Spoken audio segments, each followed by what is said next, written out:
So the second question was, who do I think will underperform or not live up to expectations? And kind of playing Yeah. off of Davis, I think it's going to be Malik Monk.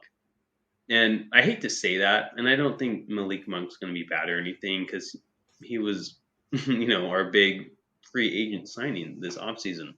But I say that just because he's getting a lot of hype for all the right reasons. He had a great year in Los Angeles last year in what was, you know, the state of LA last season.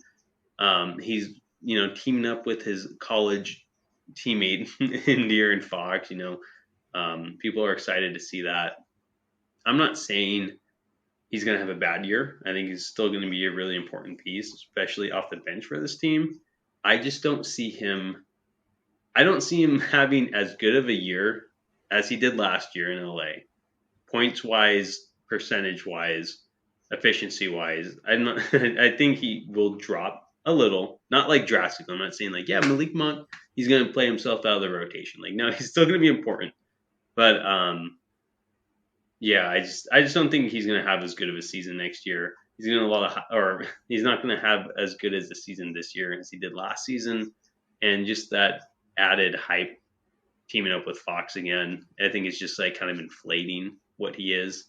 Um, so I just don't. I don't know. I think he's going to put up good numbers. They're not going to be eye popping or anything, but I think people are like, oh, okay, like this is Monk, but he's still going to be good. I don't know. I don't like. I didn't like answering this question.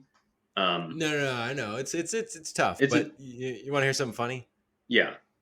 Malik Monk was my pick too. Okay. You make me feel better. Um, but and I think I agree with everything you said. I think like just bullet points. Like I think that he's got better talent around him. He's not going to be getting like the volume of looks and as much maybe rhythm, maybe you would say, as he did in Los Angeles. I mean, he was their best offensive player last year, and like I mean, like that's not a good thing for your team. But he was a focal point off the bench, but he started like 25 or 30 games or something like that. So, you know, I think that'll come down. I think, he did have a really good statistical year. He shot like 39% from three last year. And, so that, I don't know, he'll probably be somewhere around there, and I agree that he's not going to fall out of the rotation. He's going to be a huge, volume scorer off the bench. You're going to need that, especially if we're talking about Murray starting.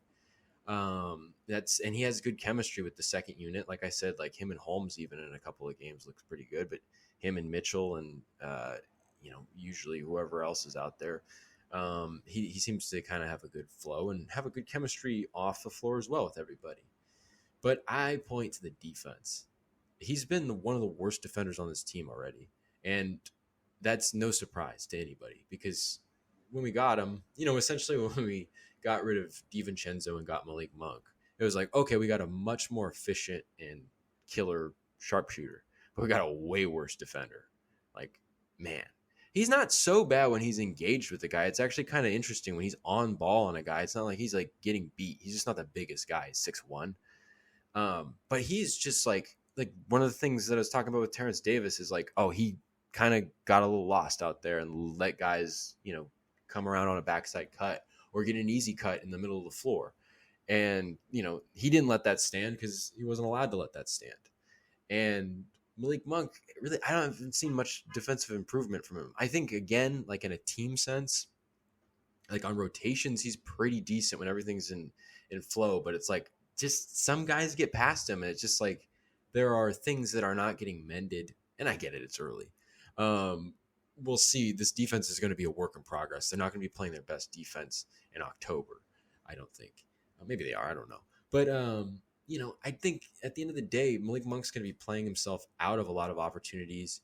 If, like if the Kings are up in a game, like, I don't know, you're not going to see Malik Monk as much down the stretch. Especially if he's letting guys through. If he's, a crack in the bottom of the boat, that's not good. And, he'll make up for it and he'll be used obviously very heavily for his ability to score. But I just point to that defense and it's just like, I mean, I think there are other guys that are probably worse defenders on this team. I'm not going to name a name, but he's just not he's shown the least improvement. He was already coming in as one of the worst defenders on the team. So that's the reason for me